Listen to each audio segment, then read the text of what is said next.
ये आकाशवाणी है।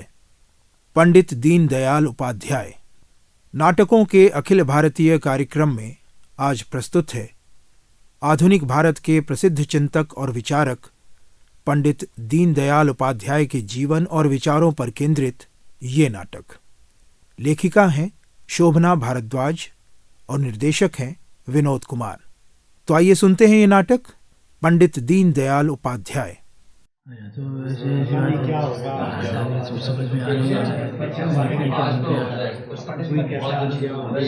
लो, अरे जज मुरलीधर भी आ गए।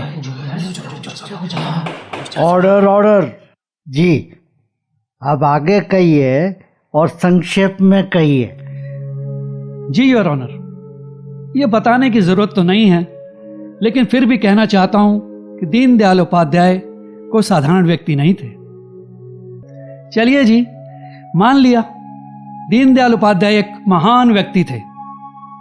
मान लिया 11 फरवरी 1968 को मुगल सराय रेलवे स्टेशन के पास एक रेल यात्रा के दौरान मृत पाए गए दीनदयाल उपाध्याय। पंडित दीनदयाल उपाध्याय राष्ट्रीय स्वयंसेवक संघ आरएसएस के एक प्रतिष्ठित चिंतक और बड़े नेता थे। जनसंघ के अध्यक्ष भी थे। एक नई सी विचारधारा, हाँ, एक आत्म मानववाद। Honestly speaking, I don't know anything about it. तो एक आत्म मानववाद की विचारधारा के जन्मदाता थे। योर ऑनर, जब कोई भी बड़ा व्यक्ति अननेचुरल स्थिति में कहीं मर जाता है तो हत्या हो गई, हत्या कर दी, षड्यंत्र का शिकार बन गया जैसी बातें हमेशा उठती हैं। लेकिन अदालत भावनाओं पर नहीं चलता। सबूत कहां है योर ऑनर? उनकी मृत्यु को हत्या साबित करने के लिए कुछ पुख्ता सबूत कोर्ट में पेश किए बगैर, कुछ तो छोड़िए, एक भी सबूत पेश किए बगैर ही हमारे साथी वकील चाहते हैं कि उनकी मृत्यु को हत्या मान लिया जाए। आज फैसले का दिन है योर ऑनर, पर अभी तक मेरे साथी वकील के हाथ सबूतों से खाली हैं। योर ऑनर, मेरे नजरिए से देखा जाए तो दीनदयाल जी की हत्या की गई है। बस पता लगाने वाली बात यह है कि हत्या राजनीतिक दुश्मनी का परिणाम है या फिर हत्या का मकसद लूटपाट भर था, जैसा कि कई लोगों का मानना है। जैसा कि हम सब जानते हैं, अदालतों में फैसले नजरिए के आधार पर नहीं, गवाहों और सबूतों के आधार पर किए जाते हैं। गवाह और सबूत ही हमें सच का आईना दिखाते हैं। जब इनका अभाव हो तो आईने पर सिर्फ संशय की परत दिखती है, सच नहीं। इस केस में भी संशय की एक परत है जिस पर लिखा है पंडित दीनदयाल उपाध्याय की मृत्यु कब, कैसे और क्यों। कब, कैसे और क्यों, इन शब्दों का साथ पाते ही वाक्य प्रश्नवाचक हो जाते हैं और आवश्यक नहीं कि हर प्रश्न का उत्तर हमें मिल ही जाए। जैसे ये लोग आज मेरी मृत्यु का रहस्य नहीं समझ पा रहे हैं, वैसे ही जब मैं 2.5 वर्ष का था तो नहीं समझ पा रहा था कि मेरे पिता घर के आंगन में लकड़ी से बनी सीढ़ी पर क्यों सोए हैं। उस रहस्य को समझने के लिए मैं अपनी रोती बिलखती मां के आंचल को पता नहीं कितनी देर तक खींचता रहा। थोड़ी देर बाद सब लोग मेरे बाबूजी को लकड़ी से बनी सीढ़ी समेत उठा ले गए। पहली बार मैंने सुना था, राम नाम सत्य है। मुझे नहीं समझ में आया कि उनकी मृत्यु हो गई। खैर, तब तो मैं ना समझ था, पर बड़े होने तक भी मैं मृत्यु को कभी समझ नहीं पाया। ना परिवार में हुई किसी मृत्यु को और ना ही सामाजिक मृत्यु को, ना अंतःकरण की मृत्यु को, ना उसूलों की मृत्यु को, ना राजनीति की मृत्यु को और ना ही देश प्रेम की मृत्यु को। हमेशा बस प्रयास ही करता रहा कि सबको बचा लूं, सबको बचा लूं, किसी की मृत्यु ना हो पाए। आजीवन सबकी रक्षा के लिए प्रयासरत रहा बस। वंदे मातरम, वंदे मातरम, वंदे मातरम, वंदे मातरम, वंदे मातरम, वंदे मातरम। मैं भावराव देवरस राष्ट्रीय स्वयंसेवक संघ से जुड़ने वाले सभी स्वयंसेवकों का हार्दिक स्वागत करता हूं। 14 जनवरी 1938 मकर संक्रांति का आज का ये पावन दिवस और आज के दिन आप सबके संघ में शामिल होने का सकारात्मक प्रभाव हमारे समाज और राष्ट्र पर अवश्य पड़ेगा। वैसे तो संघ से जुड़ने वाला प्रत्येक स्वयंसेवक संघ के लिए विशेष स्थान रखता है, किंतु एक नाम है जिसका परिचय मैं आप सबसे करवाना चाहूंगा। वो एक मेधावी छात्र हैं। 10वीं से अब तक प्रथम श्रेणी में प्रथम आकर लगातार न सिर्फ छात्रवृत्ति बल्कि स्वर्ण पदक भी प्राप्त करते रहे हैं। समय और परिस्थितियों के कारण अलग अलग स्थानों पर रहकर शिक्षा प्राप्त की और इन्हें समाज की विभिन्न समस्याओं को बहुत नजदीक से देखने का अवसर मिला। और सबसे प्रखर है इनका राष्ट्र प्रेम, जिसकी झलक इनकी बातों में सहज ही देखने को मिल जाती है। इनका नाम है दीनदयाल उपाध्याय। मैं मंच पर स्वागत करता हूं। आइए दीनदयाल उपाध्याय जी। वंदे मातरम, वंदे मातरम। यहां उपस्थित स्वयं सेवक संघ के सभी कार्यकर्ताओं और सदस्यों का मैं हार्दिक अभिवादन करता हूं और भावराव देवरस जी का आभार व्यक्त करता हूं मेरे लिए इतने सुंदर शब्द कहने के लिए। मैं हमेशा से चाहता था, मेरी तीव्र इच्छा थी कि समाज के लिए कुछ कर सकूं, परंतु राह नहीं दिखती थी। फिर मुझे संघ के विषय में पता चला तो ऐसा लगा मेरे पैरों को एक जमीन मिल गई हो, वो राह मिल गई हो जिस पर चलकर मैं समाज और देश के लिए कुछ कर सकता हूं।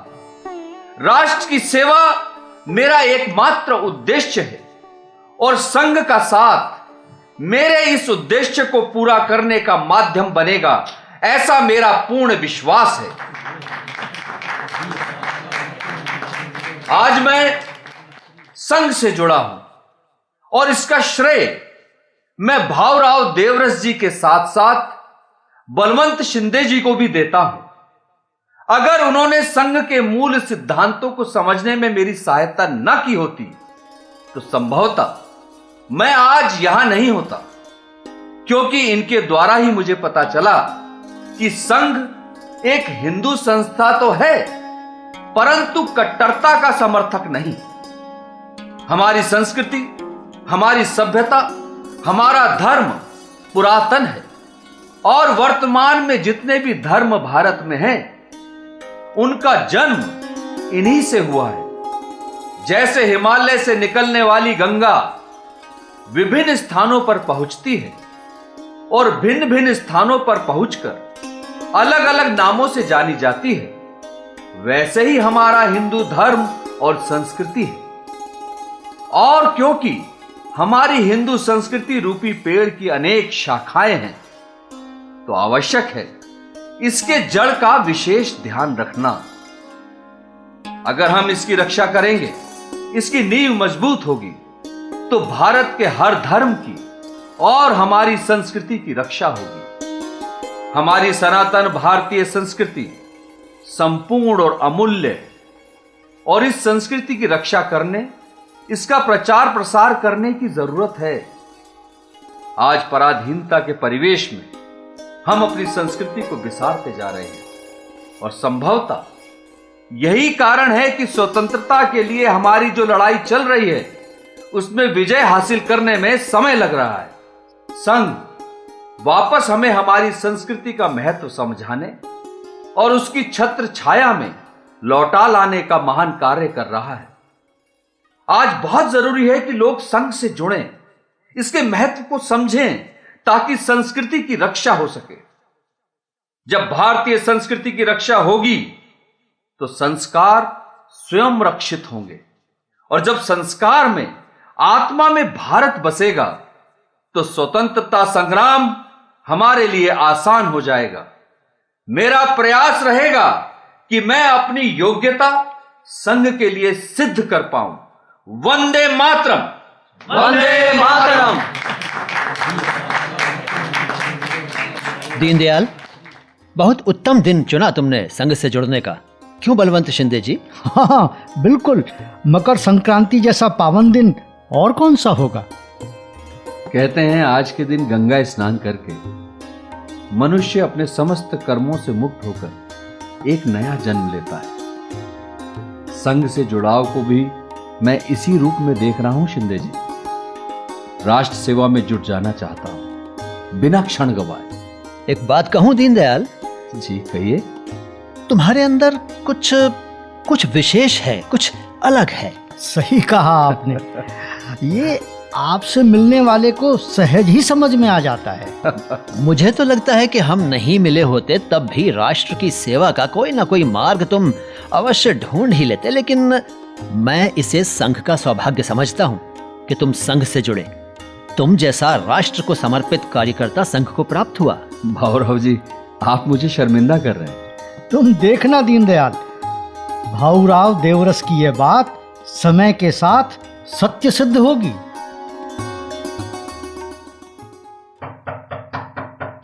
दीना, दीना। अरे मामा जी प्रणाम। आइए ना, अंदर आइए। कितनी देर से दरवाजा खटखटा रहा हूं। हाँ? मैं तो यहीं बैठा था मामा जी। तुम ऐसे कब से हो गए? हाँ? यहीं बैठा था? कहाँ ध्यान था तुम्हारा? वो मामा जी मैं बस। राम देवी मेरी भतीजी जरूर थी, लेकिन मेरी बेटी से बढ़कर थी। मैं जानता हूं, रायगढ़ में उसने तुम्हारी एक मां की तरह देखभाल की थी। उसकी मृत्यु के दुख से उबरना तुम्हारे लिए मुश्किल जरूर है, पर तुम हार नहीं सकते दीना। बचपन से अब तक कभी भी यूं हार कर नहीं बैठे तुम। अपनी रमा दीदी के लिए तुमने अपने एमए की पढ़ाई तक पूरी नहीं की, यहां आगरा लाकर उसका इलाज कराया। और क्या कर सकते थे तुम? जब ईश्वर को यही मंजूर था तो फिर क्या हो सकता था? तुम इतने मेधावी हो, अगर यूं सब छोड़कर बैठ गए तो तुम्हारी रमा दीदी की आत्मा को चैन कैसे मिलेगा? हिम्मत जुटाओ और नए सफर पर निकल पड़ो। यही उसके लिए तुम्हारी सच्ची श्रद्धांजलि होगी। सुन रहे हो नदीना? जी जी, आप बिल्कुल ठीक कह रहे हैं मामा जी। मैं प्रयास करूंगा।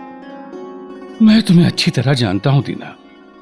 पढ़ाई में लिप्त होकर ही तुम अपनी इस व्यथा से मुक्त हो सकते हो। इसलिए मैं चाहता हूं कि तुम आईसीएस की परीक्षा दो।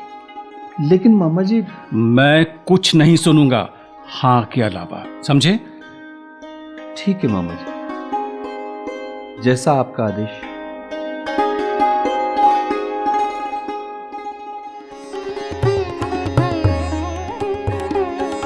समय के भी पंख होते हैं दीना।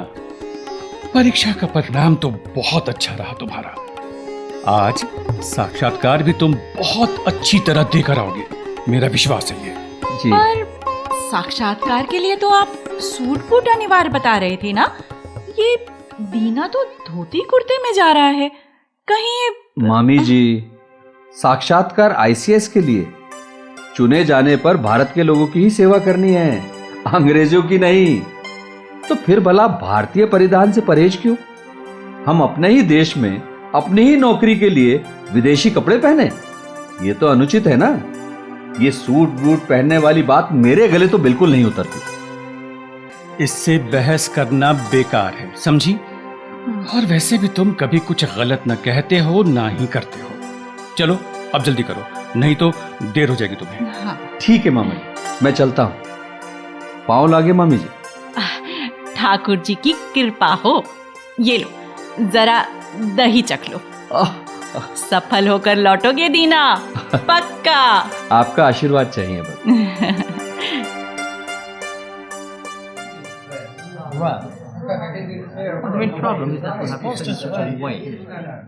दीनदयाल उपाध्याय जी, मैं हूं।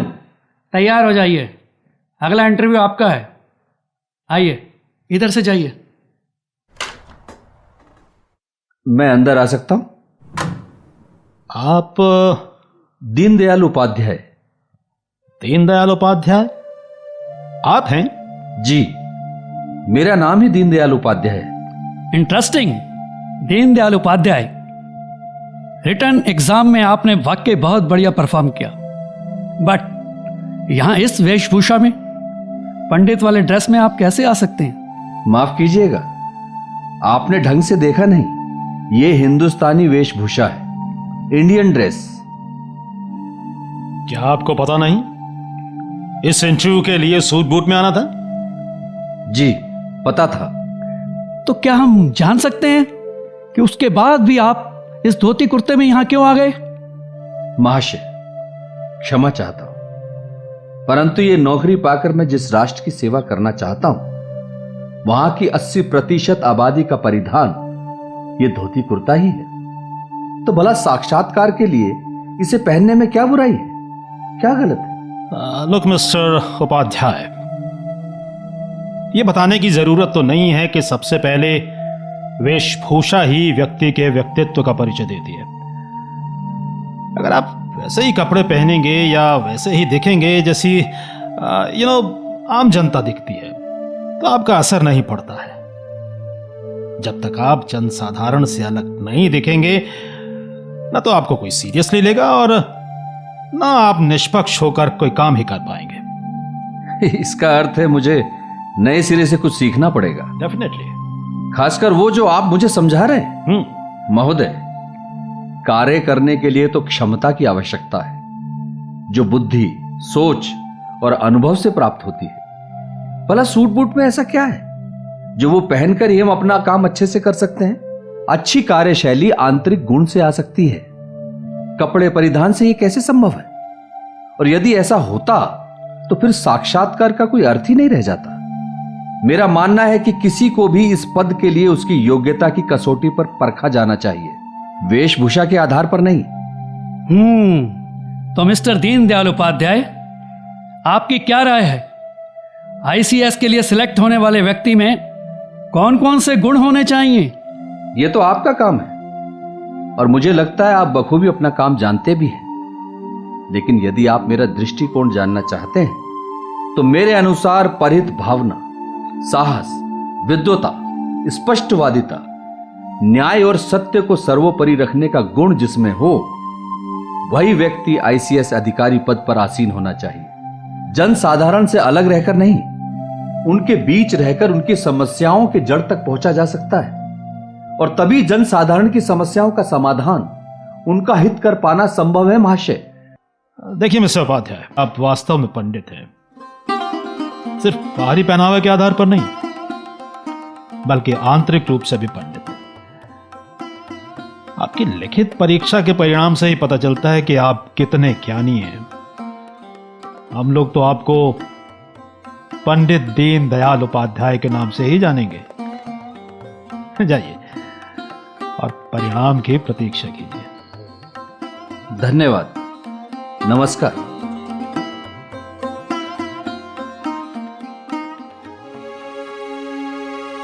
आईसीएस परीक्षा में चयनित हो जाने के बाद भी सरकारी नौकरी न करके संघ की स्थापना में सहयोग देने का कार्य दीनदयाल के अलावा और कोई नहीं कर सकता। रामनाथ जी, सही बात है भावराव जी, लोगों को संगठित करने का अद्भुत गुण है दीनदयाल में। आप बताइए कुंज बिहारी लाल जी, आपने कभी सोचा था कि कोई इतने कम समय में आगरा में संघ की व्यापक स्तर पर स्थापना का कार्य पूरा कर पाएगा? बोलिए, और वो भी इतनी अच्छी तरह से। बताइए। सपने में भी नहीं सोचा था। देश के प्रति पूरी तरह समर्पित है वो। सरकारी नौकरी के लिए मरे जाते हैं लोग। और एक ये है अपना दीनदयाल, संघ के प्रचार प्रसार में कोई बाधा ना आए, इसके लिए आईसीएस की नौकरी को लात मार दी।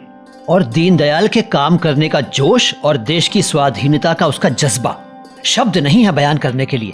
अद्भुत, ठहरे हुए पानी में भी हलचल मचा दे, ऐसा है उसका जोश। अरे भाई, आज देश को आवश्यकता भी ऐसे ही लोगों की है जो सिर्फ और सिर्फ राष्ट्र के हित में कार्य कर सके, अपना सारा समय और सर्वस्व राष्ट्र की सेवा में झोंक सके। बिल्कुल सही कहते हैं रामनाथ भाई। हैं कहाँ वो? बहुत देर हो गई है, अभी तक आया नहीं दीनदयाल गुरुजी को लेकर। आता ही होगा। लो आगे वो लोग। वंदे मातरम। वंदे मातरम। कैसे हैं आप सब? संघ का कार्य कैसा चल रहा है भाऊराव? जब से दीनदयाल प्रचारक के रूप में संघ से जुड़ गए हैं, संघ के सदस्यों की संख्या तेजी से बढ़ी है। वाह, ये तो बहुत प्रशंसनीय है। आप लोगों का आशीर्वाद, सहयोग और साथ ही है जो कार्य सही दिशा में जा रहा है। संघ के हर कार्यकर्ता में बौद्धिकता, कुशाग्रता, सहृदयता, कर्मठता और अनुशासन प्रियता का समावेश ही हमें हमारी मंजिल तक पहुंचाएगा। कामयाबी का विश्वास मन में धारण करके हमें बस लोगों को संघ से जोड़कर आगे बढ़ते रहने का संकल्प दृढ़ रखना है। स्वतंत्रता मन में बसेगी तो ही प्राप्त होगी, और जब तक मंजिल मिल न जाए हमारे कदम रुकने नहीं चाहिए। वंदे मातरम। वंदे मातरम।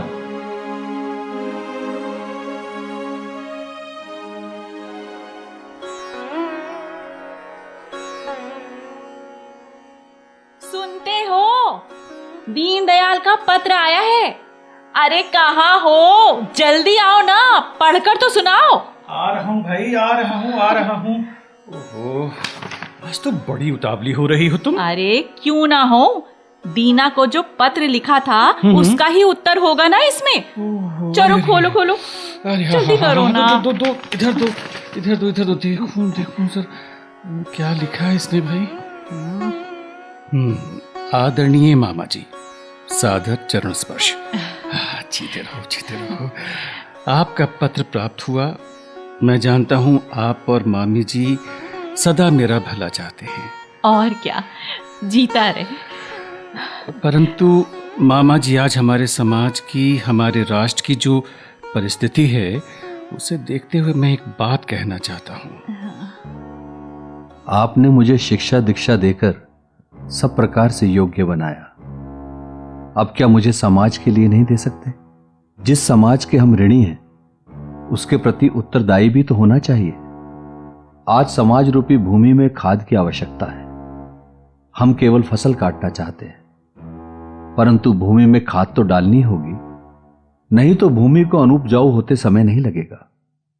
जिस समाज और धर्म की रक्षा के लिए राम ने वनवास सहा, कृष्ण ने अनेकों कष्ट उठाए, राणा प्रताप जंगल जंगल मारे मारे फिरे, शिवाजी ने सर्वस्व अर्पण कर दिया, गुरु गोविंद सिंह के छोटे छोटे बच्चे दीवारों में जिंदा चुन दिए गए।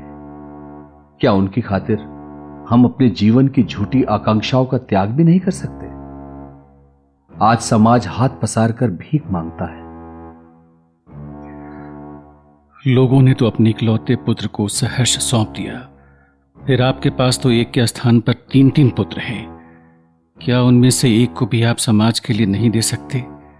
मुझे उम्मीद है, बल्कि मैं जानता हूं, आप नान नहीं करेंगे। आपका दीनदयाल। दीना ने तो मना कर दिया विवाह के लिए, अब कैसे समझाएंगे उसे? तुम्हें लगता है कि हम उसे समझा पाएंगे भाग्यवान? अगर वो विवाह नहीं करना चाहता तो उसे मना पाना असंभव है। मगर परिवार के मोह पाश से तो बचपन में ईश्वर ने उसे वंचित कर दिया था। अगर वो विवाह कर लेता तो हम उसकी ओर से निश्चिंत हो जाते। शायद, पर यह भी तो सच है कि पराधीन भारत में निश्चिंतता की आस बेमानी है। याद है भाग्यवान? हाँ। जब वो बालक था और घर में डाकू घुस आए थे तो क्या हुआ था? उसने कैसे उन्हें उल्टे पांव लौटा दिया था। हाँ। सोचो सोचो, वो युवा है, अपने देश को जल्द से जल्द स्वाधीन देखना चाहता है। भला वो अपने देश में किसी बाहर वाले को कैसे बर्दाश्त कर सकता है? लेकिन क्या होगा अब? कैसे समझाएं उसको? भाग्यवान, उसे नहीं, हमें समझना है अब।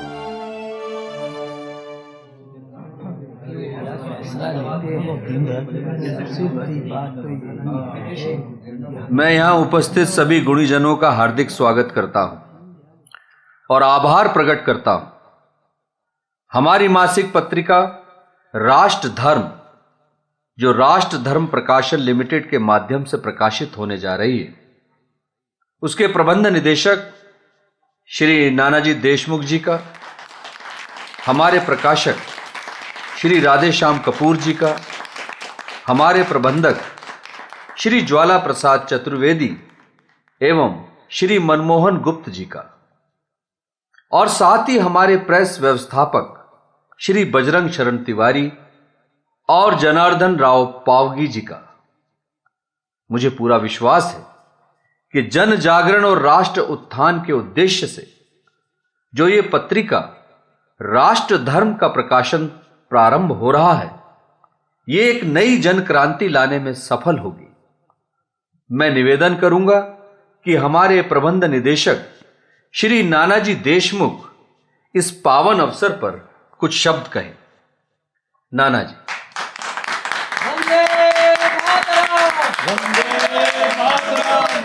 मैं आप सबका अभिवादन करता हूं और कामना करता हूं कि आज पत्रिका प्रकाशित करने के माध्यम से हमने जो देश की सोच को एक नई दिशा देने की नींव रखी है, वो नींव पत्रिका के प्रत्येक संस्करण के साथ और मजबूत होती जाएगी। आज जहां भारतीय समाज अनेक कुरीतियों, अंधविश्वासों और कर्मकांडों में उलझकर विभिन्न खंडों में बटा हुआ है और अपनी संस्कृति को भूल रहा है, वहाँ हमारी पत्रिका राष्ट्र धर्म जन जन में नई ऊर्जा और वैचारिक मजबूती का संचार करेगी, ऐसा मेरा विश्वास है।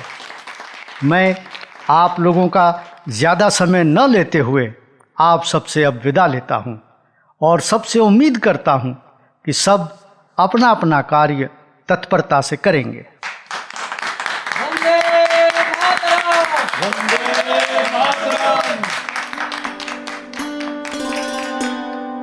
दीनदयाल जी, मुझे खुशी है कि आज पत्रिका प्रकाशित करने का आपका सपना पूर्ण हुआ। धन्यवाद जनार्दन राव जी। परंतु दीनदयाल जी, आज के सामाजिक परिवेश में पत्रकारिता एक चुनौती है। चुनौती ना हो जनार्दन जी तो काम करने में आनंद भी नहीं होगा। हमें अपनी इस पत्रिका के माध्यम से विशेष तौर पर निर्बल, असहाय और गरीब लोगों के हित में बात करनी है, ताकि वो सजग हो सके उस वर्ग से जो शक्तिशाली है और उनकी निर्बलता और गरीबी का लाभ उठाते हैं। ऐसा ही होगा, जरूर होगा। बजरंग भाई, जब निर्बल वर्ग सबल होगा तभी राष्ट्र सबल होगा, और राष्ट्र ही एकमेव सत्य है। इस सत्य की उपासना ही हमारा सांस्कृतिक कार्य है। सांस्कृतिक कार्य भी तभी सफल होते हैं जब प्रखर राष्ट्रवाद से युक्त सांस्कृतिक कार्य की शक्ति उसके पीछे सदैव विद्यमान रहे। अभी तो मासिक पत्रिका से शुरुआत हुई है। मेरा विचार एक पाक्षिक और साप्ताहिक पत्रिका प्रकाशित करने का भी है जनार्दन भाई। तुम हो ना दीनदयाल, विचार यदि उत्पन्न हो गया है तो उसे वास्तविक स्वरूप देकर धरातल पर भी आप उतार ही लेंगे। अच्छा, चलते हैं हम। नमस्कार। नमस्कार।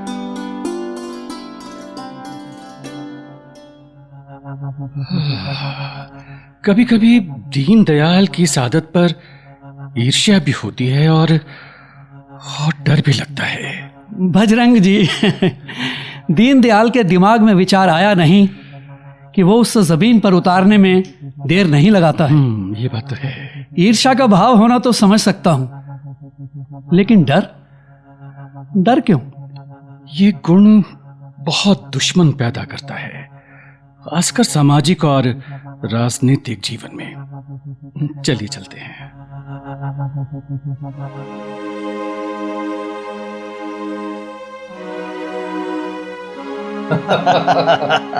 अटल बिहारी वाजपेयी जी, आपसे बातों में जीतना मेरे बस में नहीं है। सच कह रहा हूं, आपके ज्वलंत लेखों ने जनसाधारण के अंतर्मन को हिलाकर रख दिया है। मुझे संपादन का कोई अनुभव नहीं था, लेकिन आपके मार्गदर्शन में मैं सीख रहा हूं। व्यक्ति कार्य सीखता है और कार्य भी व्यक्ति को सिखाता है। पत्र के माध्यम से देश के कोने कोने तक हम अपनी बात पहुंचा तो रहे हैं, लेकिन अब जब हमें आजादी प्राप्त हो चुकी है तो सरकार को हमारे विचार रास नहीं आ रहे। हमारा कार्य जन जागरण है और परिस्थितियां चाहे कितनी विषम हो, हमें वो करते रहना है। हमें सरकार का ध्यान पिछड़े और गरीब वर्ग की ओर, उनकी सभी जरूरतों की ओर बार बार खींचते रहना होगा। हमें स्वतंत्रता तो प्राप्त हो गई, पर यह स्वतंत्रता तभी सार्थक होगी जब समाज के अंतिम पायदान पर खड़े व्यक्ति को हम इस लायक बना सकें कि वो भी समाज की मुख्य धारा का हिस्सा बन सके, भागीदार बने। सच कहा आपने। जब तक भारत पराधीन था तब तक स्वतंत्रता प्राप्ति हमारा मकसद था, लेकिन अब भारत एक स्वाधीन देश है और आज स्वाधीन भारत में भी अगर सभी पराधीन भारत वाली समस्याओं से ही दो चार होते रहे तो स्वतंत्रता का क्या अर्थ? एक ही उपाय है, प्रयास तेज करना होगा। पहले ही विभाजन की क्रूर त्रासदी ने हमें ढंग से स्वाधीनता का आनंदोत्सव नहीं मनाने दिया।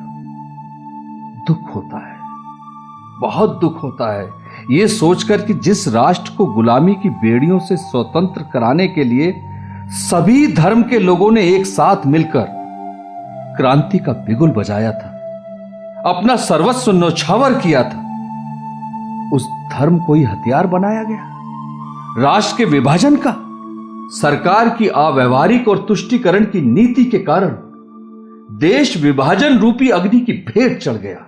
हाँ, पूर्वी पाकिस्तान से तो अभी भी हिंदुओं को इसलिए खदेड़ा जा रहा है क्योंकि वे इस्लाम धर्म स्वीकार नहीं कर रहे हैं। बावजूद इसके सरकार पाकिस्तान के प्रधानमंत्री लियाकत अली के साथ समझौता करने को आतुर है। यह आम जनता को सरासर विकट संकट में डालना नहीं है तो और क्या है? आप तो जानते हैं, उद्योग मंत्री श्यामा प्रसाद मुखर्जी ने तो बहुत प्रयास किया कि यह समझौता न हो। बहुत बोले कि यह समझौता उचित नहीं है, भारत के हित में नहीं है, लेकिन सुना है यही समझौता मंत्रिमंडल से उनके त्यागपत्र की वजह भी है। गुरुजी ने भेंट करने के लिए संदेश भेजा है। संभव है कुछ अच्छा घटने वाला है। बिल्कुल संभव है। आजादी के बाद अब तो जो हो अच्छे के लिए हो, ऐसी प्रार्थना है।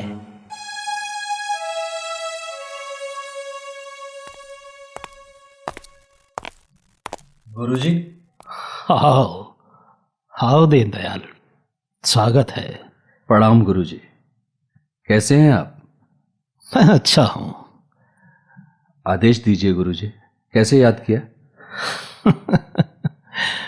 ठंडे दिमाग और मजबूत कंधे की जरूरत पड़ी तो सबसे पहले तुम्हें याद आए। आपका ऐसा कहना मेरे लिए बहुत मायने रखता है। बात क्या है? देखो दीनदयाल, तुम तो जानते ही हो, भारत आजाद तो हो गया है, परंतु भारतीयों को उनका वास्तविक हक दिलाने का संग्राम अभी शेष है। जी बिल्कुल। हम स्वयं सेवक संघ के माध्यम से, पत्र पत्रिकाओं के माध्यम से प्रयास तो कर ही रहे हैं, परंतु समय और परिस्थिति की मांग है कि भारत की सत्ता सही हाथों में हो। निसंदेह गुरुजी, स्वाधीन भारत की तो प्रथम आवश्यकता है ये। स्वाधीनता का अर्थ कुछ मुट्ठी भर लोगों या परिवारों की स्वार्थ पूर्ति नहीं है। स्वाधीनता का अर्थ है भारत के हर व्यक्ति की उन्नति और विकास। हमारे प्रांतीय प्रचारक वसंत राव ओक के माध्यम से श्यामा प्रसाद मुखर्जी मुझसे मिलने आए थे। जी, पता चला था। उनकी इच्छा है कि वर्तमान कांग्रेस सरकार के विरुद्ध एक राजनीतिक मोर्चा खोला जाए और इस काम के लिए वो हम सबका सहयोग चाहते हैं। वैसे विचार तो अच्छा है। हाँ, मुझे भी उचित लगा। सशक्त लोकतंत्र के लिए आवश्यक है मजबूत विपक्ष का होना। इसलिए मैंने डॉक्टर मुखर्जी को इस बात का आश्वासन दिया है कि संघ और उससे जुड़ा हर व्यक्ति इस कार्य में उनका सहयोग करेगा। मैं सहर्ष तैयार हूं। दीनदयाल, तुम में संगठन की क्षमता बहुत अच्छी है। मुझे लगता है कि श्यामा प्रसाद मुखर्जी के साथ मिलकर तुम राजनीतिक मोर्चे से संबंधित कामों को बहुत बढ़िया तरीके से कर सकते हो। मैं चाहता हूं कि अपने साथ कुछ और कार्यकर्ताओं को लेकर इस काम में जुट जाओ। लेकिन मुझे मालूम है कि राजनीति में तुम्हारी रुचि बिल्कुल नहीं है, लेकिन ये बात भी सच है कि वर्तमान सरकार की राष्ट्र चलाने की नीति राष्ट्र के अनुकूल नहीं है और अगर कोई ठोस कदम न उठाया गया तो पता नहीं हमारा भविष्य क्या होगा।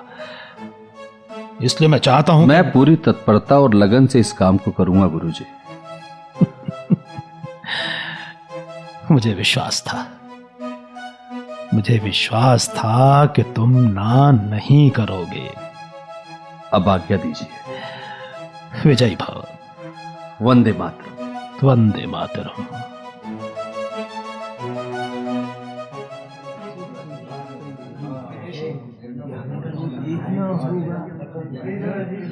मैं श्यामा प्रसाद मुखर्जी आप सबका इस अधिवेशन में स्वागत करता हूं।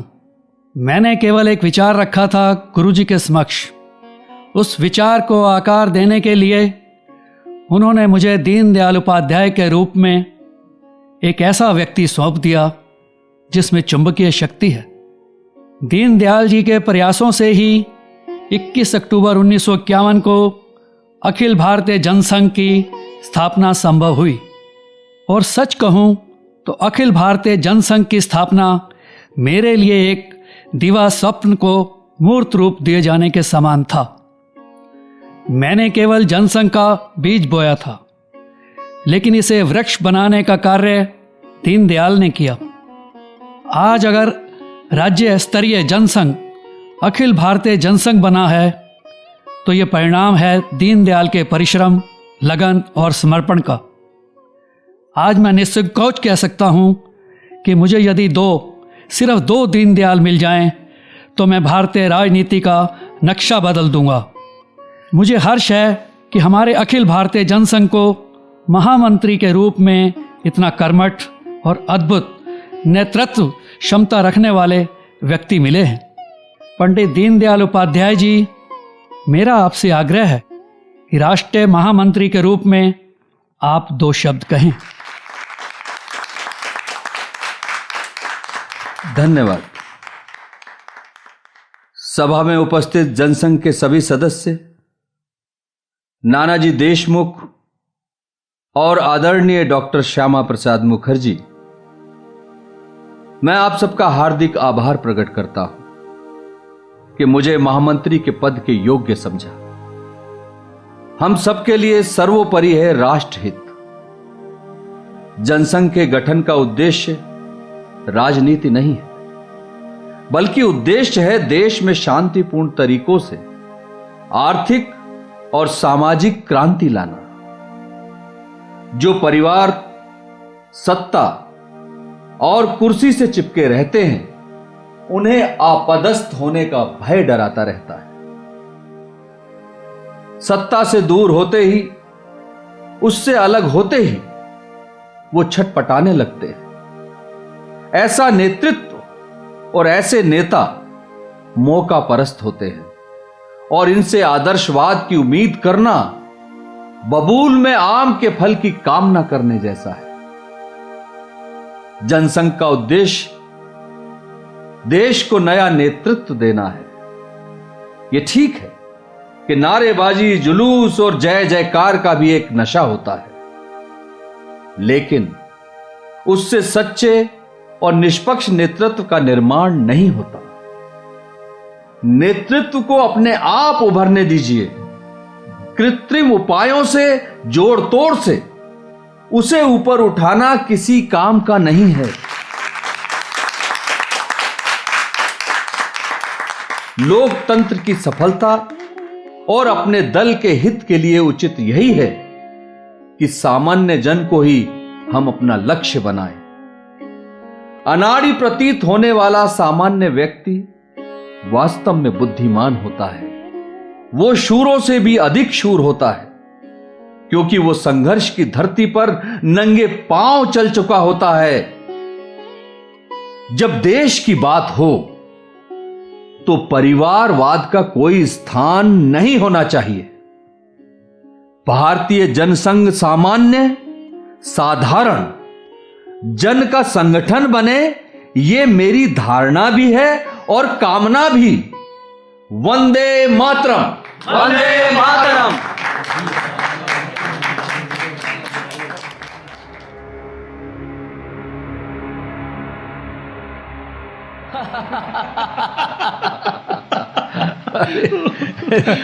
रहने भी दीजिए वचनेश त्रिपाठी जी। अरे भाई, आपको मजाक लग रहा है।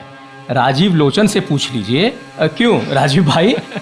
पंडित जी, वचनेश भाई सही कह रहे हैं, बिल्कुल सही कह रहे हैं। देखिए भाई, रास्ता तभी निकलता है जब हम प्रयास करते रहते हैं। एक प्रयास अभी चल रहा है, देखते हैं कहां तक पहुंचते हैं। किसकी बात कर रहे हैं? सरकार वाली? और क्या। अच्छा। स्वाधीनता के लिए हमारा प्रयास क्या सिर्फ इसलिए था क्योंकि हम पर राज करने वाला अंग्रेज था? आप क्या कहना चाहते हैं, मैं कुछ समझा नहीं। देखिए, गलत हाथों में सत्ता होने की वजह से जो होना चाहिए था वैसा नहीं हो रहा था। हमारे जीवन की दिशा और गति दोनों ही विदेशी तौर तरीकों, सोच और विदेशी दृष्टिकोण के कारण प्रभावित हो रहे थे। ये बात तो है। हमारे राष्ट्र का संपूर्ण वातावरण दूषित हो रहा था। राष्ट्र के प्रति गौरव और सम्मान का नाश हो रहा था कि नहीं? हाँ, बिल्कुल बिल्कुल बिल्कुल सही बात। अगर आज स्वतंत्रता प्राप्ति के बाद भी सब कुछ यथावत चलता रहे तो स्वतंत्रता का क्या अर्थ, क्या लाभ? आज जब राष्ट्रीय सत्ता भारतीय हाथों में है तो आवश्यक है कि सर्वोच्च पद पर बैठे व्यक्ति के रोम रोम से भारत का गौरवशाली इतिहास प्रतिध्वनित हो। उस व्यक्ति को कभी नहीं भूलना चाहिए कि इस देश की मिट्टी से ही हमारा शरीर बना हुआ है।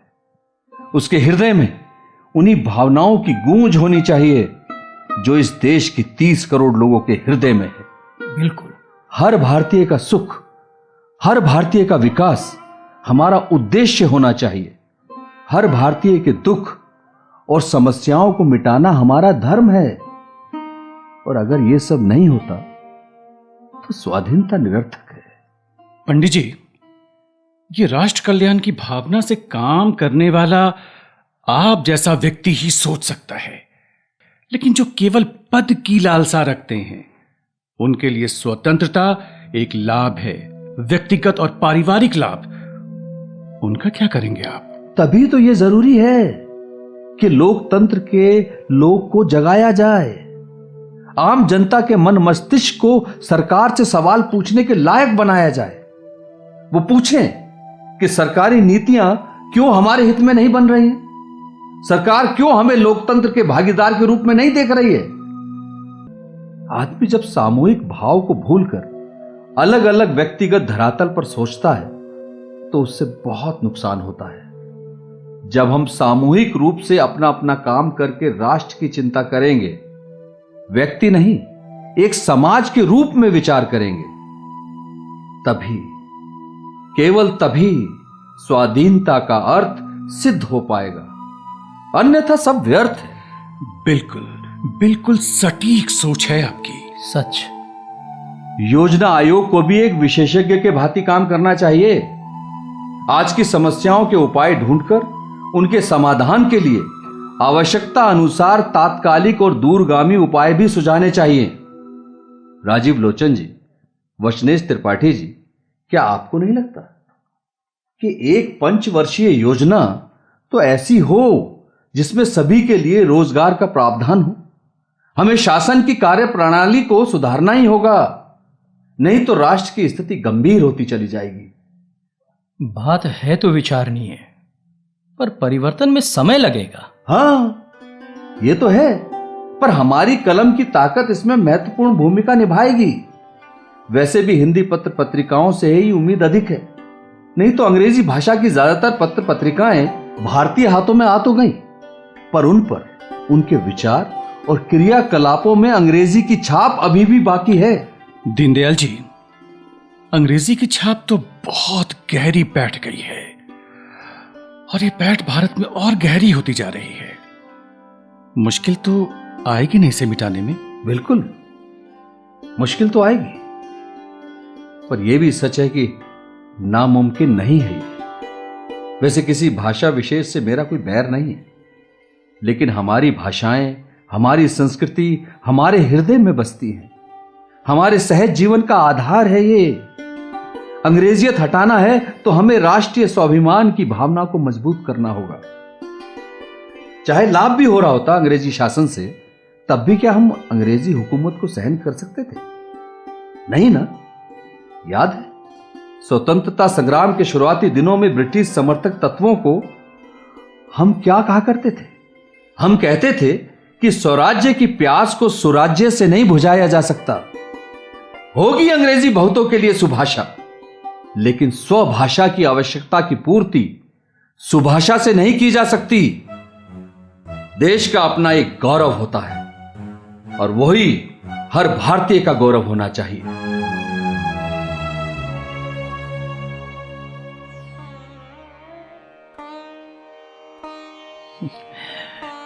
कहिए अटल बिहारी जी। गुरुजी, मैंने तो कभी सोचा नहीं था कि जिसकी रग रग में भारतीयता बसी हो, राष्ट्र हित के अलावा जिसे कुछ सूझता न हो, भला ऐसा नेता भी चुनाव हार सकता है। बहुत ही निराशा हुई जौनपुर के लोकसभा उपचुनाव का परिणाम सुनकर। अटल जी, सिर्फ नेता के राष्ट्र हितैषी होने से बात नहीं बदलती। बात बदलती है तब जब मतदाता भी सांप्रदायिकता और धर्म पंथ से ऊपर उठकर मतदान करे। दीनदयाल जी ने भी चुनाव जीतने के लिए अपने विरोधी ठाकुर राजदेव सिंह की तरह कुछ चुनावी हथकंडे अपनाए होते तो जीत जाते। दीनदयाल और हथकंडे? अटल जी, चुनाव क्षेत्र के ब्राह्मण समाज के बुलावे पर जब वो गए थे तो क्या बुलाए थे पता है ना आपको? जौनपुर के चौराहे पर ब्राह्मणों की सभा बुलाकर कह दिया कि कोई मुझे इस कारण वोट न दे कि मैं ब्राह्मण हूं, अगर मुझे वोट दें तो इसलिए दें कि मैं वर्तमान सरकार की नीतियों के खिलाफ हूं और जनसंघ का नेता हूं। ऐसा केवल दीनदयाल जी ही कर सकते हैं। वो स्वस्थ और स्वच्छ राजनीति में विश्वास करते हैं। ठीक भी है, अगर हम भी दूसरे दलों की तरह ही सोचेंगे और काम करेंगे तो फिर अंतर क्या रह जाएगा? हाँ बिल्कुल, लेकिन दीनदयाल जीत गए होते तो बहुत ही अच्छा होता। एक कार्यकर्ता तो कह रहा था कि प्रत्याशी चुनाव जीतना ही नहीं चाहता था। वैसे इसमें कोई दो राय नहीं है कि दीनदयाल की रुचि चुनाव लड़ने में थी ही नहीं। सबके दबाव की वजह से ही वो चुनाव में लड़ने को तैयार हुए। हाँ, पर इसका अर्थ ये भी नहीं है कि वो जानबूझकर हार गए। लगता है दीनदयाल जी आ गए हैं। वंदे मातरम। वंदे मातरम। मातरम। आओ दीनदयाल, बैठो। क्या चर्चा हो रही थी गुरुजी? अटल जी बड़ा मुस्कुरा रहे हैं। आजकल तो आपके चुनाव का परिणाम ही चर्चा का विषय है। हाँ।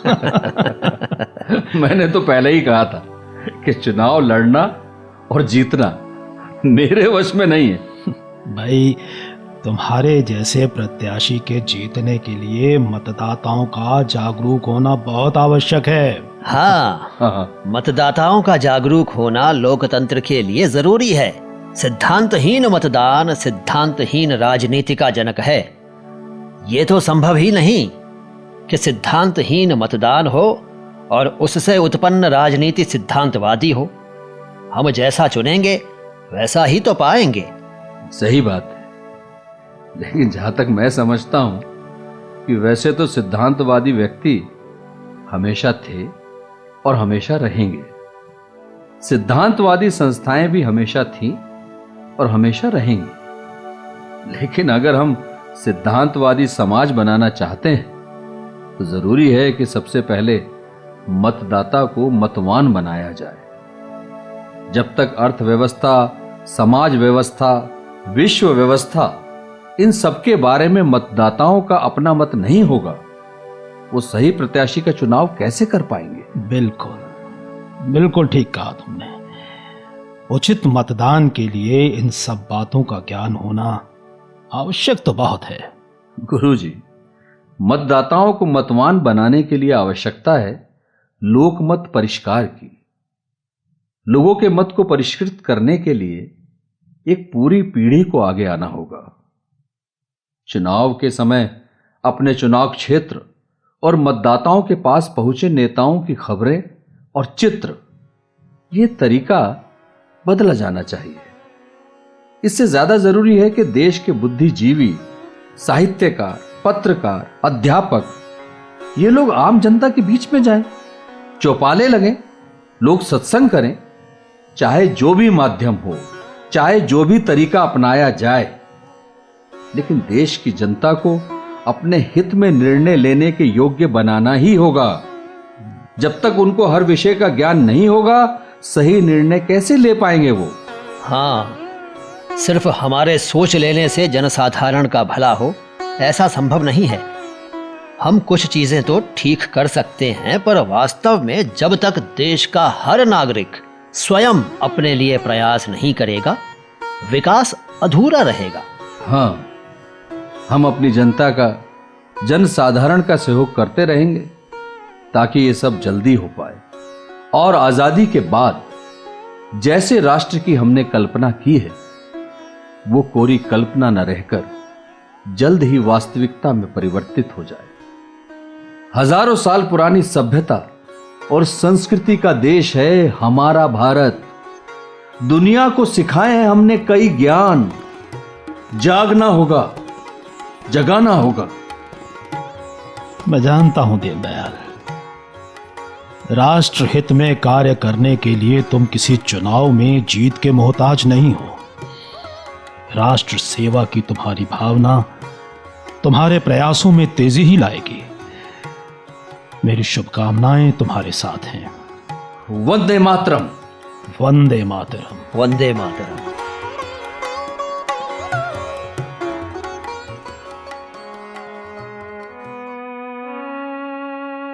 अरे, किस गहन चिंतन में डूबे हैं दीनदयाल जी?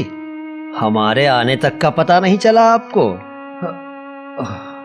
अरे अटल जी, नानाजी देशमुख जी, आइए आइए। क्षमा चाहता हूं, विचारों में खोया था, जान ही नहीं पाया। हाँ, आप जैसे चिंतक का विचारों में विचरना स्वाभाविक ही है। हमें भी तो अवगत कराइए अपने विचारों से। आप लोगों से क्या छुपा है? हम सबका उद्देश्य अपने राष्ट्र की, समाज की प्रगति है। आजाद भारत में सांस लेते हुए हमें 17 साल होने को आए, लेकिन ऐसा लगता है कि सभी प्रयासों के बाद भी अभी तक हमें वो उपयुक्त मार्ग नहीं मिला जिस पर चलकर हम अपनी संस्कृति और सभ्यता के अनुरूप विकास कर सके। अब समझ में आया। बस किसी तरह हमें देशवासियों को फिर से उसकी ताकत, उसके गौरव का एहसास दिलाना होगा। हाँ, बात तो बिल्कुल ठीक है, पर अब हमारे समाज, हमारे देश में कई तरह की सोच और विचारों का प्रवेश हो गया है, और उन सबसे ऊपर भारतीय संस्कृति और सभ्यता को रखने में मुश्किल तो आएगी ही। चाहे कोई भी सोच हो, पूंजीवाद या समाजवाद, जब तक हमारी सोच से जन्मी होगी ठीक होगी, लेकिन जिस सोच में विदेशियों की सोच शामिल होगी वो भला भारत के लिए कैसे ठीक हो सकती है? हमारे भारत के गौरवशाली इतिहास को, उसकी व्यवस्था को विदेशी सोच पर आधारित करके हम भला कैसे प्रतिबिंबित कर सकते हैं?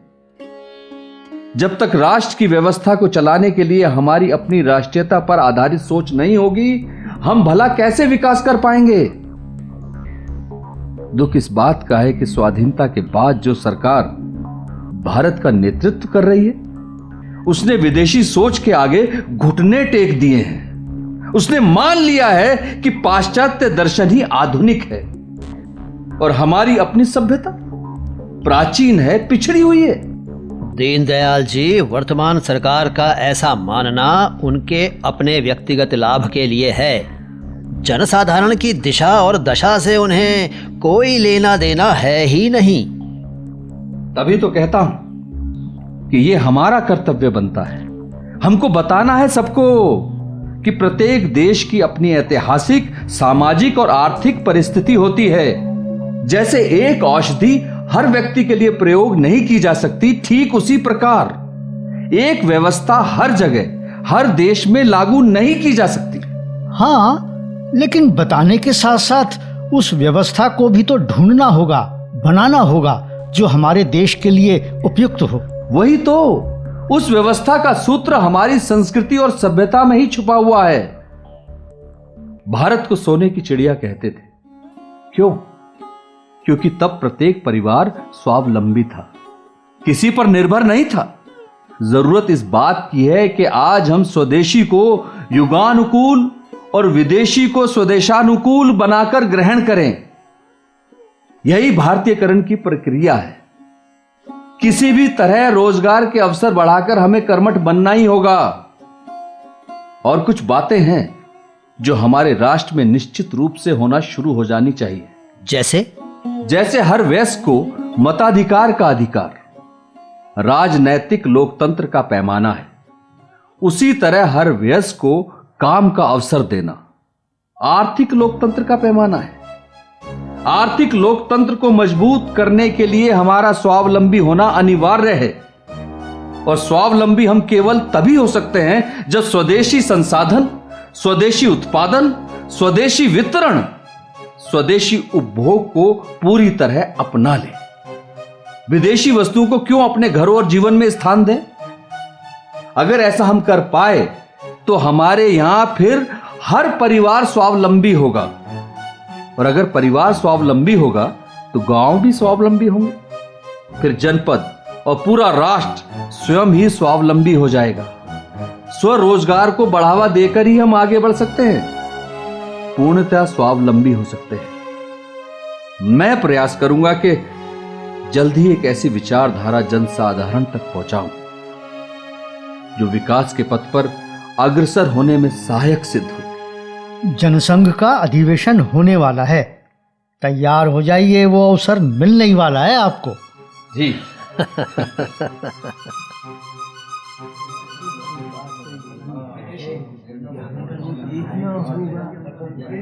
मैं यहाँ उपस्थित सभी सदस्यों और कार्यकर्ताओं का हार्दिक स्वागत करता हूँ।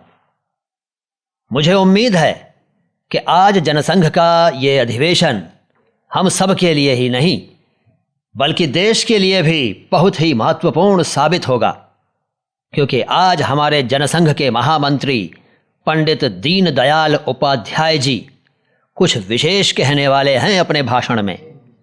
इसलिए समय व्यर्थ न करते हुए मैं पंडित दीनदयाल जी को मंच पर आमंत्रित करता हूं। पधारिए। धन्यवाद। वंदे मातरम। वंदे मातरम। सर्वप्रथम मैं आज सबका आभार व्यक्त करता हूं कि आप सबने इतनी बड़ी संख्या में उपस्थित होकर इस अधिवेशन को सफल बनाया। मेरा हमेशा से यही प्रयास रहा है कि मैं राष्ट्र हित में कुछ सोच सकूं, कुछ कर सकूं। मैं आज आपका परिचय एकात्म मानववाद से कराना चाहता हूं। एकात्म मानववाद सुनकर आपको नया लग रहा होगा, पर सच कहूं तो यह नया नहीं है। हम प्राचीन काल से उसे जानते हैं, बस शायद नाम नया है। जहां पूंजीवाद व्यक्ति को एक आर्थिक इकाई और साम्यवाद व्यक्ति को एक राजनीतिक और कार्मिक इकाई मानता है, वहीं एकात्म मानववाद एक व्यक्ति को समग्र रूप में देखता है। व्यक्ति मन, बुद्धि और आत्मा तीनों का मिलन है, आप यूं समझिए। एकात्म मानववाद भारतीय संस्कृति, विचार और दर्शन के बीच से ही जन्मा है और इसके जरिए हम भारत की सनातन संस्कृति की ही बात कर रहे हैं। हमारी सभ्यता और संस्कृति में समाज का आधार संघर्ष नहीं बल्कि सहयोग है। हमारे भारत देश की मिट्टी की जरूरतें और हमारे स्वभाव से मेल खाती हुई चीजों का मिश्रण ही एकात्म मानववाद है। धर्म, अर्थ, काम और मोक्ष की अवधारणा का विचार ही एकात्म मानववाद में समाहित है। मानव का निर्माण करने वाले इन चार तत्वों में एकात्मकता अपेक्षित है, क्योंकि यही एकात्मकता मानव को कर्मठ और उद्यमी बनाकर समाज के लिए लाभकारी और उपयुक्त बना सकती है।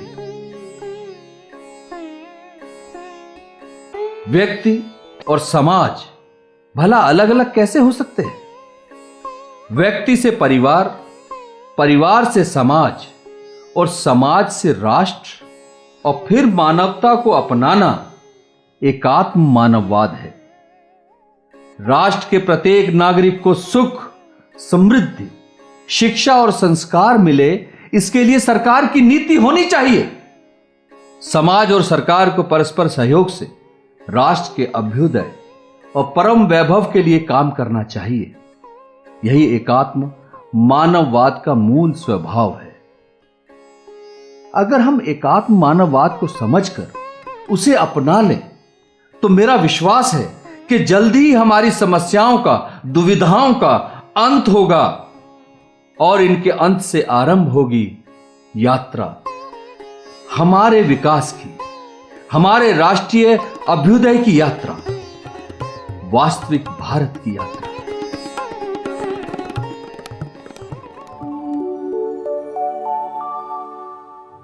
मेरी प्रार्थना है कि हमारी ये विकास यात्रा भारत को फिर वहीं तक ले जाए जहां भारत को सोने की चिड़िया कहते थे, जब भारत गुरु कहलाता था। मेरे राष्ट्र के निवासी, यहां के युवा एकात्म मानववाद की राह पर मिलकर अग्रसर हों।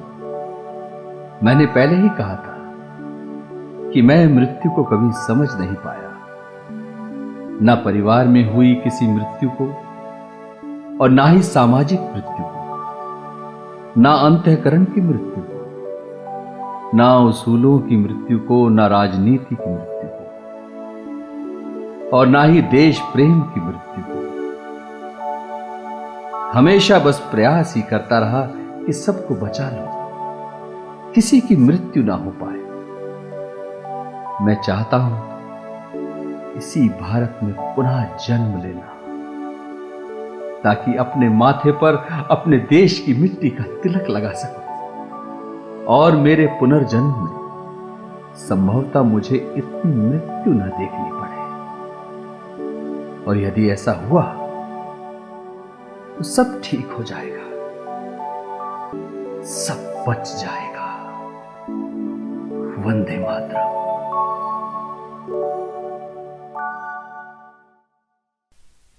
पंडित दीनदयाल उपाध्याय। अभी आप ये नाटक सुन रहे थे। नाटक में भाग लेने वाले कलाकार थे सिद्धार्थ भारद्वाज, अशोक कुमार अनुराग, भीम प्रकाश शर्मा, किरण शिवपुरी, किशोर सहिजानी, M.H. नियाजी, संजय वर्मा और जगदीश दुआ। नाटक की लेखिका थीं शोभना भारद्वाज। प्रस्तुति सहयोग हरमनदीप सिंह का था और निर्देशक थे विनोद कुमार। नाटक के संबंध में आप अपनी प्रतिक्रिया हमें cdu.air@gmail.com पर भेज सकते हैं।